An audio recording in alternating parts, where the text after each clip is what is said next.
warahmatullahi wabarakatuh. Di sini kami akan menyampaikan berita tentang pelanggaran hak dan kewajiban warga negara Indonesia. Saya bernama Kingsley Gabriel Febrianto. Saya Abdul Fattah. Saya Bagus Dewantara. Saya Nurlaiha Karyani. Saya Hemus Ada.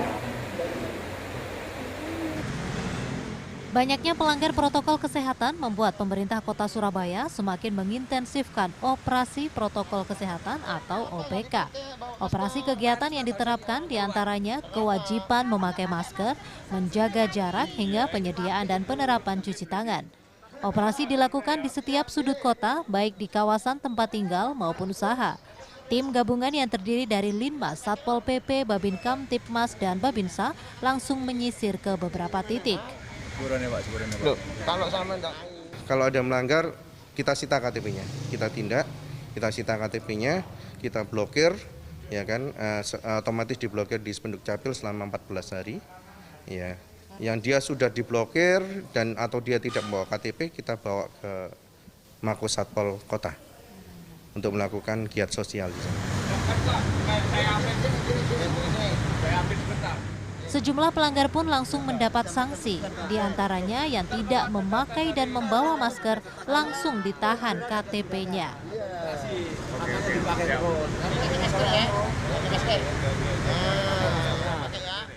Ini kemarin itu kan, saya kan bukan nggak pakai celana ini kan, terus habis itu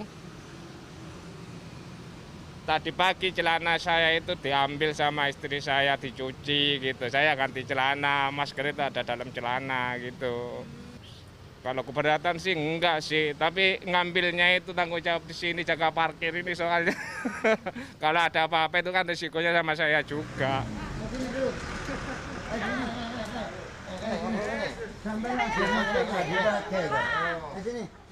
Sejumlah santri yang ketahuan tidak memakai masker juga mendapat sanksi membaca Pancasila. Pancasila, 1. Ketuhanan yang Maha Esa. 2. Kemanusiaan yang adil dan beradab. 3. Persatuan Indonesia. 4. Kerakyatan yang dipimpin. Petugas juga membawa stok masker untuk dibagikan. Untuk di tempat-tempat usaha seperti warung kopi dan tempat makan, pengaturan jarak juga diintensifkan. Ya, sampean apa Mbak? Makasih nih, silakan sit down please. Malah membantu, jadi semuanya bisa menjaga jarak. Dengan adanya ini semua sudah diingatkan. Jadi semua yang langganan-langganan sini malah lebih aman. Merasa aman? Nggak ada rasa takut gitu. Kegiatan ini terus diintensifkan sebagai bentuk penyadaran ke masyarakat bahwa pandemi COVID-19 masih berlangsung. Kegiatan ini juga merupakan penerapan Perwali nomor 33 tahun 2020 mengenai panduan tatanan normal baru pada kondisi pandemi COVID-19 di Kota Surabaya. Tim Liputan Surabaya, Jawa Timur. Pasal 30 ayat 1 yang berbunyi setiap warga negara berhak dan wajib ikut serta dalam pertahanan dan keamanan negara. Contoh berita yang melanggar pada pasal 30 ayat 1 adalah ketika banyak warga negara Indonesia yang tidak ikut serta dalam keamanan dan pertahanan negara Indonesia, dan banyak warga negara yang tidak mengikuti protokol kesehatan pada saat pandemi COVID-19 pada saat ini. Sehingga banyak sekali warga negara Indonesia yang terpapar COVID-19 sehingga negara kita menjadi tidak aman dan banyak yang ketakutan karena tidak mematuhi protokol kesehatan. Sejumlah mahasiswa Indonesia yang tinggal di India bercerita fenomena antara lain yang unik soal warga kasta atas di Rajkot, Gujarat yang merasa hebat dan boleh melanggar protokol kesehatan di tengah lonjakan kasus yang mencapai ratusan ribu sehari. Mereka juga bercerita, meski kasus harian COVID-19 di negara itu naik tajam, masih ada warga yang tetap abai dalam menjalankan protokol kesehatan. Kasus positif virus corona bertambah hampir 315.000, angka harian tertinggi di dunia. Banyak rumah sakit kewalahan dan muncul laporan penjarahan tabung-tabung oksigen karena pasok tabung ini menipis. Yang juga menipis adalah pasok obat-obatan penting. Meroketnya kasus positif membuat warga khawatir, termasuk warga Indonesia yang berada di India, di mana kelompok masyarakat dari kasta atas, dari kelompok kaya dan elit sepertinya boleh melanggar protokol kesehatan. Karena mereka merasa sudah hebat, berasal dari kelompok sosial yang tinggi, mereka merasa bisa melakukan apa aja. Menghadapi situasi seperti ini, Arif dan beberapa mahasiswa Indonesia di Rajkot berusaha hati-hati dengan selalu menaati protokol kesehatan.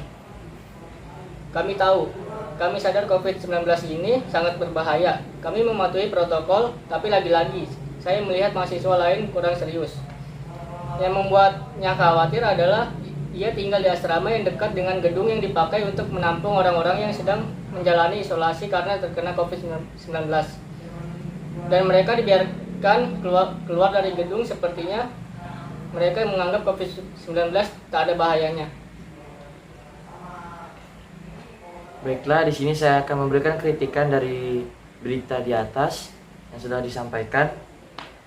Kritikan untuk bagi seluruh masyarakat Indonesia yang tidak mematuhi protokol kesehatan dan yang tidak ikut serta dalam keamanan negara Indonesia, seharusnya pemerintah lebih tegas lagi dalam mengantisipasi bagi warga negaranya yang melanggar dan tidak mematuhi protokol kesehatan, dan seharusnya diberikan sanksi yang sangat berat dari sanksi sebelumnya agar warga negara Indonesia lebih patuh lagi dan lebih taat lagi terhadap peraturan di Indonesia agar negara Indonesia ini menjadi negara yang aman dari COVID-19 ini.